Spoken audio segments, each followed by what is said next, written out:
నిర్గమకాండం 15:22. మోషే ఎర్ర సముద్రము నుండి జనులను సాగజేయగా వారు షూరు అరణ్యములోనికి వెళ్ళి దానిలో 3 దినములు నడిచిరి. ఇప్పుడు దేవుడు అరణ్యంలోకి నడిపిస్తున్నాడు అనమాట. రైట్. మారా నీళ్లు చేదైనవి గనుక వారు ఆ నీళ్లు త్రాగలేకపోయిరి. అందువలన దానికి మారా అను పేరు కలిగెను. ప్రజలు మేమేమి త్రాగుదామని మోషే మీద సణుగుకొనగా, ఎందుకు సణుక్కోవాలా? మేమేం త్రాగుదామని? ఇక్కడేం అద్భుతం చేయబోతున్నాడు మోషే మన దేవుడు అన్నారు. ఆ ఎర్ర సముద్రం ముందు ఏమన్నారు? మిమ్మల్ని అక్కడ మాకు సమాధులు లేవనా? డైలాగు మారట్లేదు. ఆ డైలాగు మార్చడానికి 40 ఏళ్ళు పట్టిందండి. సణుగుడు డైలాగు. కష్టం వచ్చినప్పుడల్లా దేవుడు ఎందుకు ఇచ్చాడో ఈ కష్టం. అసలు ఉన్నాడా దేవుడు? దేవుడు మంచివాడేనంటావా? చేస్తాడంటావా? కష్టం వచ్చినప్పుడల్లా బాగుంటేనేమో పాట, బాగుంటే స్తోత్రం, కష్టం వచ్చినప్పుడల్లా సణుగుడు. ఈ డైలాగు మార్చడానికి 40 సంవత్సరాలు తిప్పి మీరు ఎక్కడే ఉండిపోండి, నా వల్ల కాదని చెప్పి కొత్త తరాన్ని తీసుకెళ్ళాడు. ఎవరి డైలాగు మారుతుందో ఈరోజు. కానీ మీలో చాలా జరుగుతుంది. ఎందుకో తెలుసా? బయట నుంచి లోపల మార్చడం కష్టం, కానీ లోపల నుంచి ఆల్రెడీ నీ లోపల పెట్టి నిన్ను మార్చడం చాలా సులభము. అక్కడ దేవుడు 40 సంవత్సరాలు ఆయనకు తెలిసే చేయలేదు, ఎందుకంటే బయట నుంచి లోపలికి. ఇక్కడ 100% ఒక్కళ్ళు మిస్ అవ్వకుండా మీరందరూ అతి త్వరగా మీ యొక్క విధానాన్ని మార్చుకుందురుగాక. So every problem should say, God what are you doing here? ప్రభు ఎంత ఆలస్యం అవుతుంది, ఏం మహిమ తెస్తావో ఏంటో. ఓ పక్కన బాధ, ఓ పక్కన ఆనందం, ఈ రెండాటి మధ్య నలిగిపోతున్నాను ప్రభు అని ప్రార్థన చేయాలి. అందరికీ పెళ్ళి అయిపోయింది, అందరూ ఇల్లు కట్టేసుకున్నారు, అందరికి ఉద్యోగాలు వచ్చేసాయి, అందరూ సంపాదించుకున్నారు, అందరూ ప్లస్ అయిపోయారు, నేనే అని లోపల సణుక్కొని సర్లే ప్రార్థన చేసి చూద్దామని ఒక రాయి వేసినట్టు ప్రార్థన చేస్తారు. అలాగా తగలలేదు ఈసారి. Lord what glory is going to happen in my delay. యోబుకి ఏం జరిగింది? 4 తరాలు బతికాడు మనిషి. చూసి ఒకవేళ ముందు తెలిసి ఉంటే ఇలా శపించేవాడా? నేను పిండములో ఉన్నప్పుడే నేను ఎందుకు చనిపోలేదు, అసలు నేను చీకట్లోనే ఎందుకు అయిపోలేదు, నేను అలాగెందుకు అయిపోలేదు, అసలు ఎలాగెందుకు జరగలేదని మనోడు సణిగి లాస్ట్లో చేయాల్సిన 4 ద్వారా అనరాని మాటలన్నీ అనేసి లాస్ట్లో తప్పు అయిపోయింది ప్రభు క్షమించి చిన్న డైలాగ్ వేసాడు. ఆఖరి వచ్చిన వాళ్ళు 40 అధ్యాయాలేమో వెయ్యని డైలాగు లేదు. లాస్ట్ 42 అధ్యాయంలో ఒక డైలాగ్ వేసేసి అమ్మయ్య క్లోజ్ చేసేసాడు. But anyway God is telling them. మళ్ళీ ప్రాబ్లం వచ్చినప్పుడు అల్లా సణుగుడే ఆఖరి వరకు. అదే వాళ్ళు ఇక్కడ అన్నారు అనుకోండి, మోసే నీళ్ళు లేవు, ఏం అద్భుతం చేయబోతున్నావు? ఆ తర్వాత మళ్ళీ మన్నా ఉండదు. మోసే ఇప్పుడు ఏం చేయబోతున్నావు? దేవుడు ఇలాగుంటే దేవుడు ఏం చేసేవాడు తెలుసా? టర్న్ అరౌండ్, మోసే తిప్పే రూటు. ఎంతమందికి అర్థమైంది? This a mystery. Somebody is cutting their delay, suspending their delay. చాలామంది మీ ఆలస్యాన్ని అంతము చేసుకుంటున్నారు, ఆపుకుంటున్నారు. By knowing this mystery. అంతమందికి understood when I say a mystery. వీడు మారడు ప్రభువును, వీడు మారుస్తావు. ఎలా మారుస్తావు నాకు తెలుసు. మా ఆయన ఎలా మారుస్తావు, మా అక్కని ఎలా మారుస్తావు, నా తల్లిని, నా పిల్లల్ని. How God I know you will surely. నాకు తెలుసు నువ్వు షూర్గా చేయగలవు. ఇప్పుడు ఏడుస్తున్నాను కానీ త్వరలో దాన్ని ఆనందంగా మారుస్తావు. నా రోగం తగ్గిపోతుంది, నాకు స్వస్థత శీఘ్రంగా కలుగుతుంది, నొప్పులన్నీ పోతాయి, నా అద్దెలు సొంత ఇల్లుగా మారుతుంది, నా భర్త దురలవాట్ల నుంచి బయటకు వచ్చేస్తాడు, ఆ చెడు అలవాట్ల నుంచి బయటకు వచ్చేస్తాడు. నాకు తెలుసు నువ్వు చేయగలవు అని విశ్వాసముతో కృతజ్ఞ. అందుకే అంటాడు నువ్వు ప్రార్థించే ముందే నమ్మేసే అంటాడు.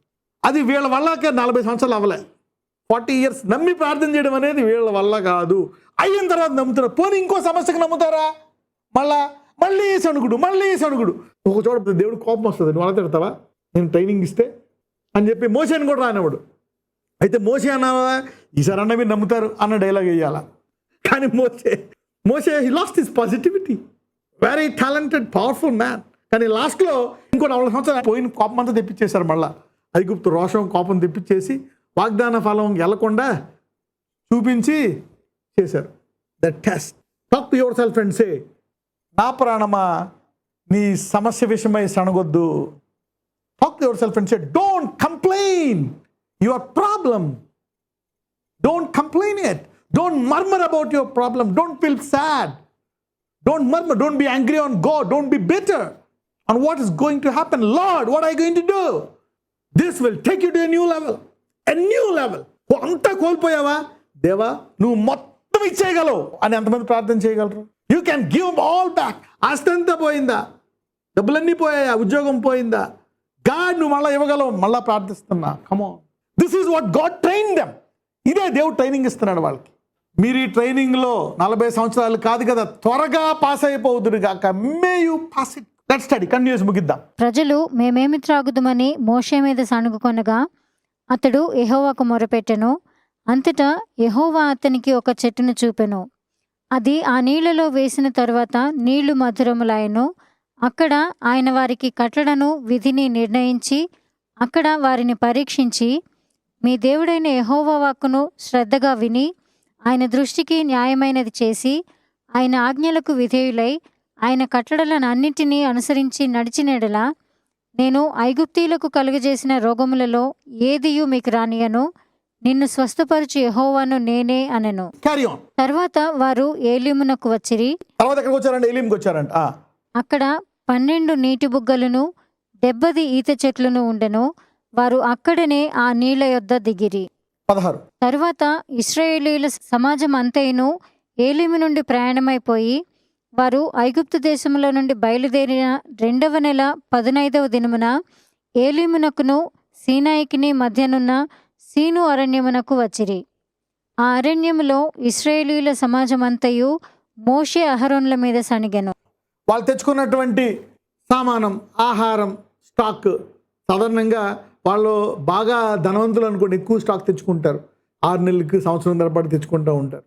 ఓకే, వీళ్ళు పేదవారు కానీ ఎంతో కొంత తెచ్చుకున్నారు. They have bat some staff. అదంతా కూడా 45 రోజులకి అయిపోయింది. ఓకే, 2వ నెల అయిపోయింది. చూద్దాం అయిపోతే ఏం చేయాలో. 2వ వచనం చదువుతాం ఒకసారి. ఆ అరణ్యములో ఇశ్రాయేలీయుల సమాజమంతయు మోషే అహరోనుల మీద సణిగెను. ఇశ్రాయేలీయులు, మేము మాంసము వండుకొని కుండల యొద్ద కూర్చుండి తృప్తిగా ఆహారము తినినప్పుడు యెహోవా చేతి వలన ఏల చావకపోతిమి. ఈ సర్వ సమాజమును ఆకలి చేత చంపుటకు ఈ అరణ్యంలోనికి మమ్మను అక్కడి నుండి తోడుకుని వచ్చితిరని వారితో అనగా, చూసారా, ఫస్ట్ టైం ఎర్ర సముద్రం దగ్గర ఫెయిల్ అయ్యారు. మాకు సమాధులు లేవా అని. ఇన్ని అద్భుతాలు, 10 అద్భుతాలు చూశారు. ఓకే, తర్వాత మారా దగ్గర అదే డైలాగ్. తర్వాత ఆహారం లేనప్పుడు ఏది లేదో దాని దగ్గరికి వచ్చేటప్పటికి డైలాగ్ మారిపోతుంది. ఈ బాధ కనపడితే చాలు డైలాగ్ మారిపోతుంది. కష్టం వస్తే డైలాగ్ మారిపోతుంది. ఎంతమందికి అర్థమైంది 40 సంవత్సరాలు ఎందుకు వేస్ట్ అయ్యాయి? ఎడారి జీవితం ఎందుకు అలాగా? Why life is being drain? Maybe రేపుడులోగా మనస్సు, ఆలోచన విధానం, ప్రార్థించే విధానం మారిపోను. ఒకవేళ ఇది అయిపోయిన తర్వాత మీరు పాజిటివ్గా పడుకునే ముందు ప్రార్థించి పడుకున్నారా, దేవుడు అంటాడు 30 ఏళ్ళ తర్వాత నీ ప్రార్థన భలే మారిపోయింది అని ఆయన ఆనందపడతాడు. He will be joyful. Okay, how if you learn that key chemistry. కొత్త నిబంధనలో మీరు ప్రార్థించే ముందు వాటిని పొంది ఉన్నామని నమ్మేసి ప్రార్థించమంటాడు. What is this? Believe that you shall receive and pray. The new covenant, అది trained people. Now is different way. Can you do that? Of course కొంచెం ఆలస్యం పట్టొచ్చు. చూడండి, శిష్యుల్ని ఏమన్నాడు? నేను మిమ్మల్ని మనుషులను బట్టి జాలరుగా చేస్తాను వచ్చే అన్నాడు. 11 మంది రిజెక్ట్ చేస్తారని తెలుసు, అన్నీ తెలుసు, కానీ ఆయన చేశాడా లేదా? He made it 3.5 years. Now he can do more. ఎందుకంటే తర్వాత వాళ్ళకి పరిశుద్ధాత్మ లోపలికి, you got the holy spirit. ఊహించుకోండి, ప్రార్థించేది పొందుకున్నామని నమ్మగలరా? కొంచెం కష్టమే, ట్రై. ఒకవేళ ఏదైనా పోయిందా, I will get the best. If you think this is the best that I lost, no. If it is the best, you will never lose it. If you lose anything, it is not the best. Remember this. ఆ ఇల్లు, ఆ ఆస్తి, if you lose something, whatever in your life, if you think, I lost the best, no, that's a lie from the devil. You will never lose the best. We always go from glory to glory. So what you lost is not the best. Don't think about it. Weakness వచ్చేసిందా? ఈ బలహీనతలో దేవుని శక్తి పర్మనెంట్గా ఉంటుందంట. అరే నా బలం పోయింది, శరీర సంబంధంగా వీక్ అయిపోయింది. No, in your weak body, the power of God will reside in you. You're ready now to pray? నజరేయుడైన యేసయ్య, ఇదిగో ప్రభువా, ఇశ్రాయేలీయులు అయితే కష్టం వచ్చినప్పుడల్లా వారు సనుక్కుని చావకపోతిమని వ్యతిరేకముగా మోషేతో అహరోనుతో సనుక్కున్నారు. అవును, నీకు తెలుసు, వారికి నువ్వు ట్రైనింగ్ ఇచ్చినా వాళ్ళు పొందుకోలేకపోయారు, అందుకని వారి పిల్లలకి ఇచ్చావు. కానీ ఇప్పుడైతే వాళ్ళు పరిశుద్ధాత్ముడు ఉన్నాడు. ఈ వాక్యం మీద అనేకులకు విశ్వాసం వచ్చింది నాయన. వారు నమ్ముచున్నారు. ఎవరెవరైతే నమ్ముచున్నారో, ఇదిగో ఇది నా జీవితంలో జరగాలని గొప్ప సాక్ష్యాలు వారు పొందుకొని, ఆ సాక్ష్యాల నుంచి కీర్తనలు వచ్చి అనేకులు చూసి నామను మహిమపరిచేటట్లు వారి ప్రార్థనలు ఆలకించమని నజరేయుడైన యేసు మనం ప్రార్థిస్తున్నాము తండ్రి. ఆమేన్.